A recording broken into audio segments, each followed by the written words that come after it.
Good afternoon. In this video, we talk about the filter for TCP packets in SDN or software-defined network. Our team is conformed by my person, Jeffrey Steven Vera Morales, and my partner, Jesus Perafan Ledesma. Okay. Once inside the virtual machine that contains the controller, in this case is Enfa 3 server. We visualize the application.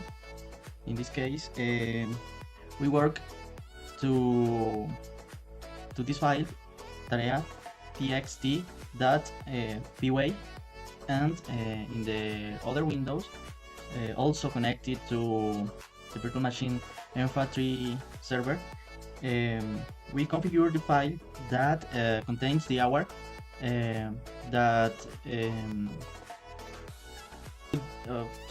with this file we configure the hour for the functionality the dropped to TCP packets. Okay. In this case, we want to the clock start at 4 o'clock. In this case, the hour is 33 minutes past to 4, and the finish to drop or to block the TCP packets, it's in 5 o'clock. Okay. Wow. And we started the file that contains the controller. So okay, the controller are started and the TCP block it's active. So we started also the topology, and we access to host H1 and H4, and we have 2 windows for each host. Okay, in the host 4 we configure to receive the packets, specifically TCP packets, and we try to send TCP packets. Okay, we can see that the packets aren't sent and the packets aren't arrived. Okay, so we can see the file dropping TCP packets, and the hour is established, and this line say as TCP are pocket, and now we reconfigure the file that contains the hour. So the clock start we configure in 7 o'clock. Sorry. Okay, and we tried to send the packets again. Okay, TCP, and okay, we are configured the H4 host for receive TCP packets, and we send the TCP packets, and we visualize that TCP packets are sending and are receiving. So in this window, we can supervise that the hour is established in this line to the 7 at the 7 to 8 o'clock. Traffic TCP is with normal flow. Traffic TCP is permissive. Okay, we have the IP packets and source direction or source address and address destination. So we have the configure and the network. In first place, it's defined the initialization method init. It's create and stated the attribute uh, AP2 port that is used for makes AP address mapping to port.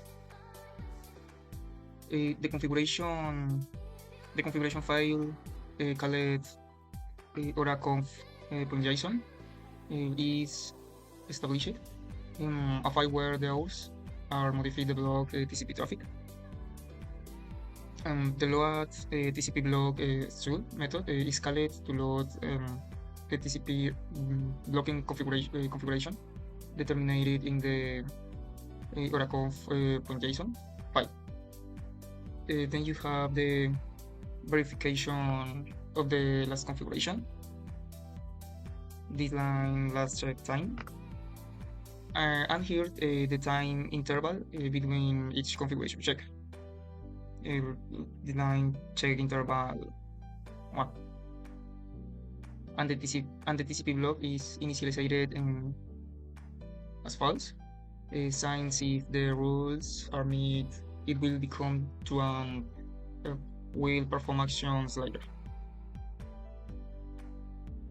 In this part, it is verified if the configuration file or conf.json on exists, this line or this method exits. If it exits, the file is opened in reading mode R. And with this line, the content of the configuration file is read and loaded into the Python config dictionary. This line start time and end time, where you want to block TCP traffic are extracted, and if a specific time is not found, it's configured automatically. These lines are responsible for converting time strings into time objects using this line. These lines are responsible for converting time strings into time objects using this line, which allows you to have a Python compatible objects. And a confirmation message is sent with the update of the hours. And or else, the configuration file does not exist or is not found, it enters the else loop that returns an error that the files was not found and settings the default times. This default time. And the check and reload verifies and updates the configuration if necessary. This part, self-check interval checks if it is time to reload the configuration. And load TCP blocks tool is method is then called to load the TCP block configuration.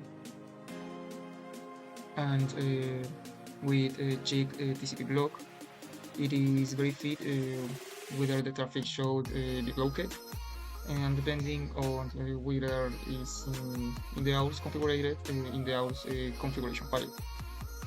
In this variable now saves the current machine time obtained with this method. And in this variable and in this variable now saves the current machine time obtained with this method.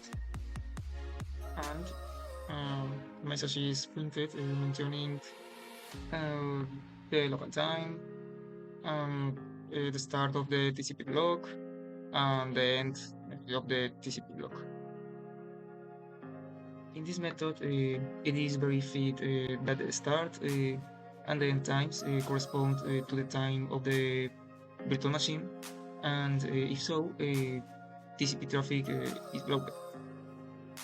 if the times specified in the file do not coincide with the current time of the machine, a normal flow is a subset of TCP.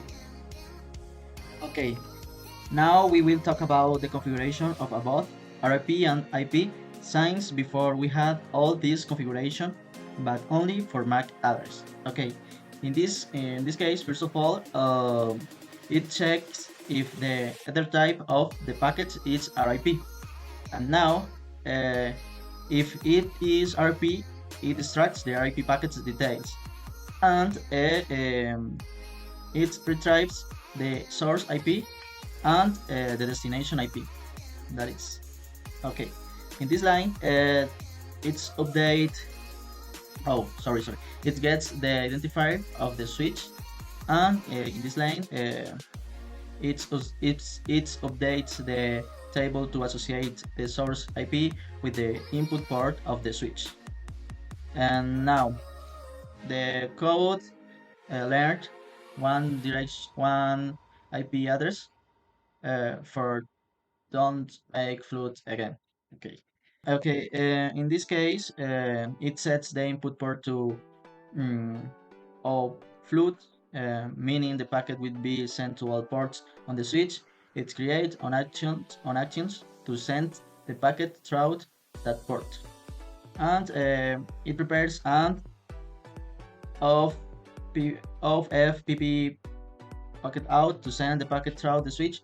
If there is no buffer, it includes the packet data. Finally, it sends the packet with this information. Okay, for IP, we have some configuration that, in this case, it checks if the header type of the packet is IP. And now, if the packet is IP, it extracts the IP packet's details. So the IP packet details are IP address and IP destination. That's this. Obtains the identifier that switch and updates the table to associate the source IP with the input port of the switch. The code of the controller determined output port. If destination IP is in the switch table, it retrieves the corresponding port. If not, it sends the port to OFPP flute in this case. And we create the actions that it creates an action to send the packet throughout the determined port. And so in this case, the code prints the directions dictionary, but we decided not to show this in the window. And now, if the output port is not OFPP flute, it adds a flow rule to the switch so that future packets with the same source and destination IP are handled efficiently. It defines a match and calls self-add flow to the add rules. Okay. This is the actions, the match, and the path. And finally, similar to the RP block or the configuration, the RIP, that is, and it prepares an OFP packet out to send the packet throughout, and to send the packet throughout the switch and send it. Okay. In summary, this code handles the processing of RIP and IP packets in OpenFlow switch, updating IP to port, mappings, and settings, follow flow rules to enhance network efficiency.